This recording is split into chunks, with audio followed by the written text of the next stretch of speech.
Isa na namang bagong maxi scooter ang nilabas ng SYM na 4 valves ang makina pero mas mura pa sa NMAX, ang Jet X 150. Specs, features at magkano, yan ang ating alamin dito sa ating motor review. Andito tayo ngayon sa SYM Mitsukoshi Violago branch para makita natin yung bagong maxi scooter ni SYM na Jet X 150. Nung nakita ko itong SYM Jet X 150, napakaangas pala ng looks nito. Aggressive tingnan, bulky, at pwede i-compete sa NMAX 155 at sa ibang mga maxi scooter ng ibang mga brand. Steam Jet X is a 150cc, 4-stroke, 4-valve, single-cylinder, liquid-cooled, and fuel-injected. Meron siyang 12.3 horsepower at 8,000 RPM with 12 Nm of torque at 6,000 RPM. Kung maitotono lang ito ng maayos, malakas ang arangkada at dulo nito dahil 4 valves. At ang bore and stroke niya ay 57.4 by 57.8, meaning siya ay squared engine. Balance ang torque at top speed.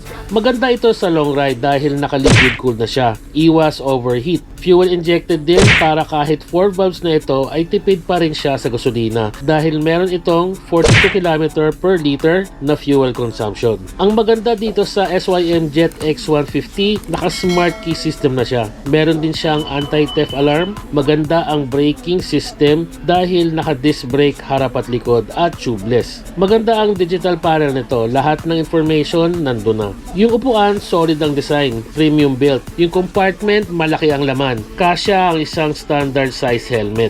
Gusto ko rin dito yung naked handlebar niya. Astig ang forma katulad sa ADV 160 at PCX 160. At ang mga headlight at taillight nito, naka-LED. Meron din itong console box with charging port. Nakasya ang isang cellphone. Ito ang mga hinahanap ng ating mga motorista para laging naka-charge ang kanilang mga cellphone. May passing light at hazard for additional safety features. Ang napansin ko lang sa SYM Jet X 150, yung windscreen hindi siya adjustable tulad sa ibang mga maxi scooter. At kung ikukumpara natin siya sa NMAX 155, syempre mas lamang sa displacement si NMAX. 155cc kasi siya. Parehas sila na 4 valves pero mas mataas ang power at torque ni NMAX 155. Mas mabigat naman si SYM Jet X 150 with 140 kg.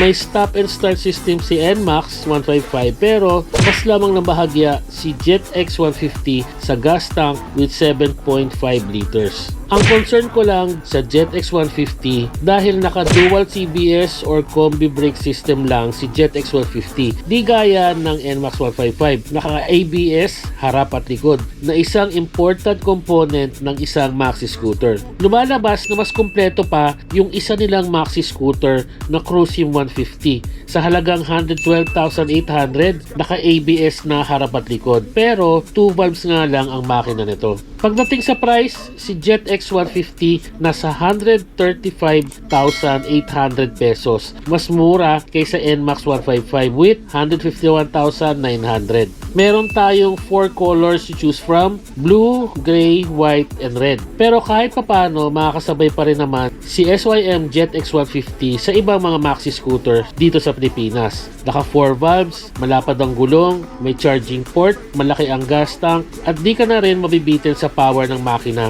At kahit hindi naka-ABS, naka-combi brake system pa rin naman siya. Maraming salamat po kila Sir Joel, Sir Gilbert at Ma'am Jamie sa assistance sa ating SYM Jet X 150. Maraming salamat din po at sinamahan niyo po kami dito sa SYM Mitsukoshi Violago branch. Bisitahin niyo po ang Violago branch or kung malayo po kayo rito, please visit your nearest SYM Mitsukoshi para makuha niyo na yung bago niyong SYM Jet X 150. Para sa mga updates ng ating motor review, please follow us on our Facebook page, YouTube Shorts, and YouTube channel, BastiBoys.ph. Maraming salamat po sa inyong pagtangkilik at pagsuporta. This is BastiBoys.ph at kita-kita po ulit tayo sa susunod na motor review.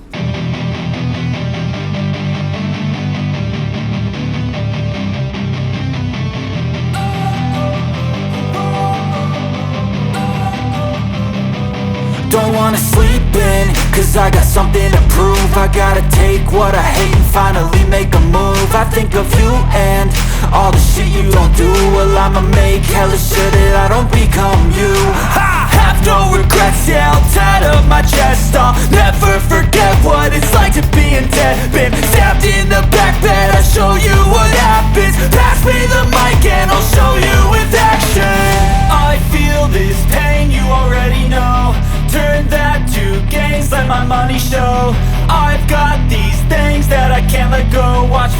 life into something that you could never own. I feel this